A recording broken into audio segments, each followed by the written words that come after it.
যদি ১ টাকা দুর্নীতির অভিযোগ দিতে পারে তাহলে আমি সংসদ থেকে ইস্তফা নিব। এটা আসলে বুকের পাঠা, এটা একটু টাফ হয়ে গেছে প্রশ্নটা। যেভাবে মানুষজন এনসিপি কে সাপোর্ট করছে, সরকারে আসতে অনেকটা সময় আমাদের মনে হয় না লাগবে।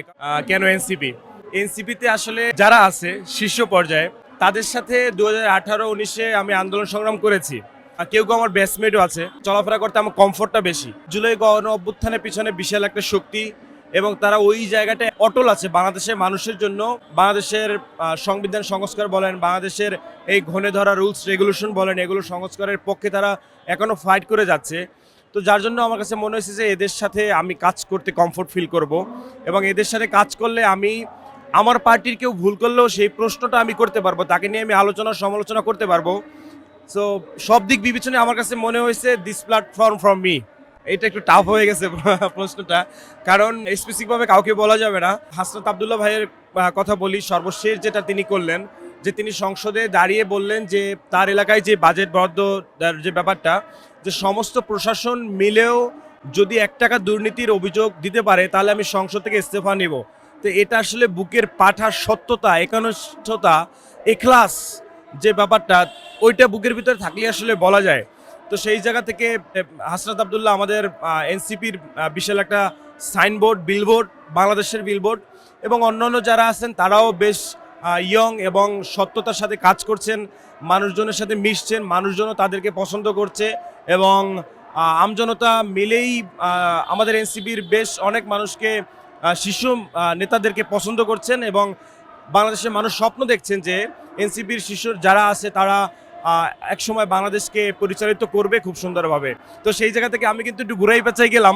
আমি আসলে স্পেসিফিকভাবে কাউকে বল, কারণ আমার পার্টির অনেকেই আছে যাদেরকে আমি নিজে পছন্দ করি, আমরা পছন্দ করি, বাংলাদেশের মানুষ পছন্দ করে। সুতরাং একজনকে বলে অন্যজনকে ছোট করার সুযোগটা নাই। আমাদের পার্টির হিউজ একটা মানুষই আসলে এই দেশকে অসম্ভব ভালোবাসে। এনসিপির সম্ভাবনা কতটুকু দেখছেন আগামীতে, এবং কত বছর পর মূলত ক্ষমতা আসতে পারে, কি মনে করেন?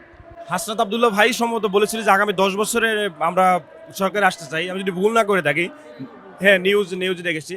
সো এটা খুব এখন আল্লাহ তাআলার হাতে, আল্লাহ ভালো জানেন। কিন্তু আমরা খুব আশা করছি, মানুষ যেভাবে আমাদের পার্টিতে যুক্ত হচ্ছে এবং যেভাবে মানুষজন এনসিপিকে সাপোর্ট করছে, তৃণমূল থেকে, গ্রামগঞ্জ থেকে এই ইয়ংদেরকে যেভাবে সমর্থন দিচ্ছে, এটা আসলে সরকারে আসতে অনেকটা সময় আমাদের মনে হয় না লাগবে, কারণ আমাদেরকে তো সাপোর্ট দিচ্ছে মানুষ, এবং আমাদের যে একটা সত্যতার ব্যাপার, আমাদের যে একটা একটা একটা আপনার একনিষ্ঠতার যে ব্যাপার, যে আমরা একটা এলাকায় যদি বরাদ্দ যায় সেটা আমাদের প্রকাশ করে দেওয়ার যে ব্যাপারটা, পাবলিক করে দেওয়ার যে ব্যাপারটা, এটা এটা এটা কিন্তু আমাদের এনসিপির নেতাদের ভিতরে রয়েছে।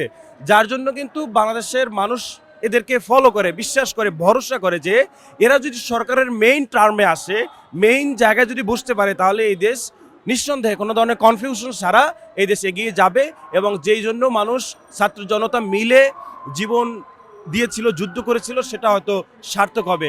এখন সেই জন্য আমরা ফাইট করে যাচ্ছি, মানুষজনকেও আমরা বুঝাচ্ছি যে আমরা এনসিপি, আমরা ওই পার্টি যে একটা জায়গায় বরাদ্দ গেলে সেটা আমরা লুকিয়ে রাখি না, সেটা আমরা প্রকাশ করে দেই। আপনি নিজেকে কোন জায়গায় দেখতে চান ভবিষ্যতে নেতা হিসেবে? আমার ভাই ওরকম কোনো এইম নাই যে আমার ওই চেয়ারটা লাগবে।